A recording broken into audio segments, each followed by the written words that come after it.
စိတ်ငြိမ်းအေးခြင်းနဲ့ဆိုရင်ဘာလို့ရမလို့စိတ်ကိုပူလောင်ပင်ပန်းစေတဲ့အကြောင်းတရားကိုရှားရမယ်အကြောင်းတရားကအပြင်အကြောင်းတရားရှိတယ်အတွင်းအကြောင်းတရားရှိတယ်အပြင်အကြောင်းတရားကတော့ဖြစ်ခြင်းတို့ဖြစ်နေတဲ့အကြောင်းအားလျော်ဆိုတာဖြစ်ခြင်းတို့ဖြစ်နေတဲ့အာယုန်တွေပဲနောက်အတွင်းအကြောင်းတရားပါတော့အာယောနိသောမနတိကာရ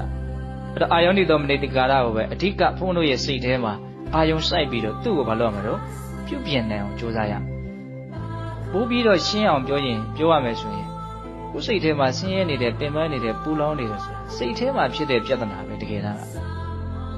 စိတ်ထဲမှာဖြစ်တဲ့ပြဿနာကိုစိတ်ထဲမှာပဲဘုံဘုံတို့ပြေလည်အောင်ရှင်းရတကယ်တမ်းကိုယ်စိတ်ကိုပူလောင်ပင်ပန်းအောင်လုပ်နေတဲ့အရာဘယ်မှာရှိနေတာအတွင်းမှာရှိနေအဲ့ဒါပါတော့အာယောနိသောမနတိကာရနော်မှားယွင်းနေအမှားတွေအမြင်မှားတွေဟုတ်လား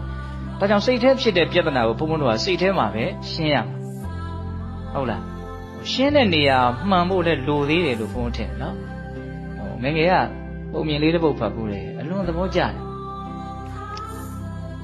လူတယောက်ကလမ်းမီးတိုင်အောင်မှာကုန်းနဲ့တခုခုကိုရှားနေတာနော်အဲ့ဒါနဲ့လူတယောက်ကတွေ့တော့ဘာရှားနေတာတော့လက်စွပ်ပြောက်လို့ရှားနေတာတဲ့လမ်းမီးတိုင်အောင်ပေါ့လမ်းမီးလေးကလည်းလင်းလက်စွပ်ကဘယ်မှာပြောက်တာလဲလက်စွပ်ကအိမ်ထဲမှာပြောက်တာဟာအိမ်ထဲပြောက်တဲ့လက်စွပ်ကိုဘယ်နဲ့ကြောင့်လမ်းမီးတိုင်အောင်လာရှာနေတာတော့အိမ်ထဲကမီးပြက်နေလို့ဟဲ့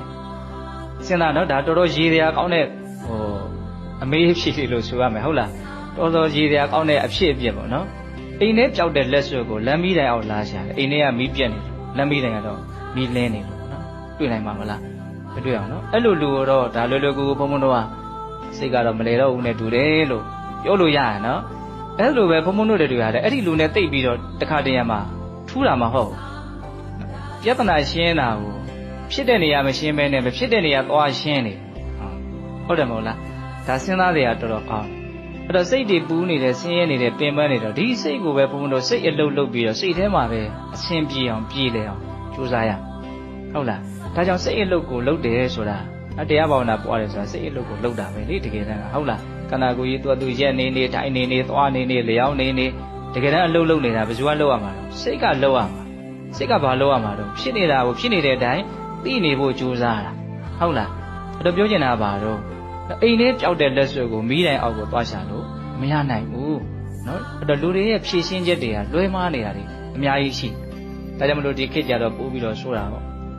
စိတ်တွေပင်ပန်းနေပူလောင်နေဖြည့်ရှားမရတဲ့အခါကျတော့ကိုယ်စိတ်ကိုပြုပြင်ရကောင်းမှနားမလဲပဲနဲ့နော်နီးလန်းတဲ့ကြဖြည့်ရှင်းဖို့မစင်သားပဲနဲ့မူရစေဝါပဲလိုက်တော့တယ်ရှိတည်ငါစိတ်ချမ်းသာမှုနောက်ဆုံးအကြီးကျယ်ဖြစ်ကြတော့ဒုက္ခရောက်တချို့အရက်ဆွဲသွားကြတာတွေရှိအရက်တောက်ပြီးတော့စိတ်ထွက်ပေါက်သဘောအနေနဲ့လောက်ကြတာဟုတ်လားတကယ်တော့အဲ့ဒါစိတ်ချမ်းသာခြင်းလို့လောက်ကြတာပဲလေပြောရလို့ရှိဟုတ်လားအဲ့ဒါကိုပြောတော့ဘုမတို့ငယ်ငယ်ကရွာမှာပြောနေတဲ့စကားတစ်ခွန်းတောင်အမှတ်ရမိလူတယောက်ကကျွေးတရားပတ်စံကျွေးတရားတင်လို့စိတ်ညစ်ပြီးတော့နော်အရက်နှစ်ချက်ဖို့တောက်လိုက်မူးသွားတော့ဆင်ပြေတယ်လို့ပေါ့အမူးလည်းပြေသွားတော့ကျွေးရ102ချက်ဖြစ်သွားတယ်ဟုတ်လားဒါတော်တော်စဉ်းစားရကောင်းတဲ့အဖြစ်အပျက်ပဲဟုတ်လားလူတွေလည်းပဲပြဿနာကိုဖြေရှင်းဖို့ကြိုးစားရင်းနဲ့ပြဿနာကနော်တူပိုးပြီးတော့တိုးလာတာမဖြေရှင်းတဲ့အခါကျတော့ရှင်းရင်းနဲ့ဘာဖြစ်သွားလဲရှုပ်သွားတာပေါ့သူကတော့ရှုပ်ဖို့လုပ်တာမဟုတ်ဘူးရှင်းဖို့လုပ်တာဒါမဲ့သူ့ဥစ္စာနီးလည်းမမှန်တဲ့အခါကျတော့ရှင်းဖို့ကြိုးစားရင်းနဲ့ပိုးပြီးတော့ရှုပ်သွားတာဟုတ်လားတကယ်တမ်းကဘုံဘုံတို့လောဘဒေါသတွေဖြစ်တယ်ဆိုတာပြဿနာဖြစ်တာစိတ်ထဲမှာပြဿနာဖြစ်တာအဲ့ဒါကိုရှင်းပေးဖို့လိုတယ်ဘုံဘုံတို့ကအဲ့ဒါကိုပြဿနာရှင်းအောင်မလုပ်ဘူးရှင်းတော့ရှင်းတယ်ဘယ်နည်းနဲ့ရှင်းလိုက်တုံးဆိုတော့အလိုလိုက်တဲ့နည်းနဲ့ဘုံဘုံတို့ရှင်းပြလိုက်ကြပြန်ရောဒါဘုံဘုံတွေးမိတာလေးတွေကိုပြောတာလောဘဒေါသဖြစ်တယ်ဆိုလို့ရှိရင်ဘုံဘုံတို့ကနီးမှန်လမ်းမှသူ့ကိုနားလည်မှုနဲ့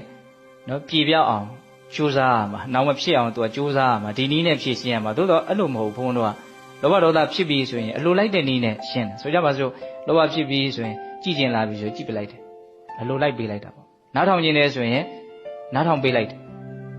သဘောပေါက်လားဘုံပြောတာအဲ့ဒါဘာလို့တဲ့နေတော့အလိုလိုက်တဲ့နေသူကခံစားပေးလိုက်တာပေါ့သူတခုခုစားလာပြီဆိုကြွေးပေးလိုက်တယ်ဟုတ်လားအဲ့လိုပဲဒေါသဖြစ်တယ်ဆိုရင်လည်းအလိုလိုက်တာပဲဘယ်နည်းနဲ့လိုလိုက်တော့ပေါက်ပွဲပြင်မယ်ငါဆဲဆိုးပြလိုက်မယ်ရိုက်ပြင်မယ်နှက်ပြင်မယ်ဒေါသခိုင်းတဲ့အတိုင်းလှုပ်လိုက်တာပေါ့ဟုတ်လားလောဘဖြစ်ရင်လည်းအလိုလိုက်တယ်ဒေါသဖြစ်ရင်လည်းအလိုလိုက်တယ်ဒါကိုနားလည်မှုနဲ့ငြင်းရအောင်ဘုန်းဘုန်းတို့ကမကြိုးစားနိုင်ကြဘူးပေါ့နော်ဘာနဲ့ဥမာတူတော့ဆိုတော့ယာနာပေါက်တဲ့လူတယောက် ကုဖို့မကြိုးစားပဲနဲ့ကုတ်ဖို့ပဲကြိုးစားတာအဲ့တော့ယာနာဘယ်တော့မှပျောက်မှာမဟုတ်ဘူးနော်ကိုယ်ကတောင်ရတာရှိနေတာတကယ်လည်းရတာရှိနေဟုတ်လားဝဲကြောက်တွေပါလေပေါက်ဖူးတာပဲလေနော်တချို့ဆိုရင်ဘယ်လိုတောင်ပြောနော်ပျောက်တောင်ပျောက်ချင်ဘူးတဲ့ကိုယ်ကရတာရှိနေတာဟုတ်လားတော့ယာနာပေါက်တာကိုဘုန်းတော်ကုတ်တဲ့နီးနဲ့ပဲဖြည့်ရှင်းတော့အနာပို့ပို့ပြီးတော့ဆိုးလာတာကုတဲ့နီးနဲ့ဘုန်းဘုန်းတို့ကဖြည့်ရှင်းတာမို့ဒါကြောင့်မလို့ဘုန်းဘုန်းတို့ရဲ့စိတ်ထဲမှာဖြစ်နေတဲ့ဒီလောဘဒေါသမောဟအနာမပြောက်တာပေါ့ဟုတ်လားအဲ့ဒါမပြောက်လို့ရှိရင်ဘုန်းဘုန်းတို့ရဲ့စိတ်ဟာဘယ်တော့မှငြင်းအေးမှာမဟုတ်ဟုတ်လားဒါကြောင့်ငြင်းအေးခြင်းတယ်ဆိုလို့ရှိရင်နီးမှန်လမ်းမှာဘုန်းဘုန်းတို့ကပြဿနာတွေကိုဘာလို့ရမလို့ဖြည့်ရှင်းရမယ်စိတ်ထဲမှာဖြစ်နေတဲ့ပြဿနာရဲ့အရင်းအမြစ်အကြောင်းတရားဘာလို့အာယုန်တွေတော်မလက်တိကလားပြင်မဲ့အကြောင်းတရားတွေကိုရှင်းဖို့ဆိုတာသိလွယ်တဲ့ကိစ္စမဟုတ်ဘူးနော်တော့ဘာပဲတွေ့ဘာပဲဖြစ်ကိုယ့်ရဲ့စိတ်ထဲကပဲမှန်ကန်တဲ့အတွေးအမြင်ဖြစ်အောင်ဘုန်းဘုန်းတို့ကဘာလို့မလို့ကြိုးစားကြရမှာအဲ့ဒါမှသာလေဘုန်းဘုန်းတို့တွေဟာဒီအပူတွေကိုရှင်းနိုင်မှာပေါ့အဲ့လိုဆိုရင်ဘုန်းဘုန်းတို့ကအဖြေရပြီနော်စိတ်ကိုငြင်းအေးခြင်းတယ်ဆိုရင်ဘယ်လိုရှင်းမလို့အကြောင်းတရားဖြစ်တဲ့အာယောနိတောမနတိကာရကိုဖယ်ရှားဖို့အာယောနိတောမနတိကာရရဲ့နေရာမှာယောနိတောမနတိကာရကိုအစားထိုးဖို့ဟုတ်လားအဲ့ဒါဘုန်းကခုက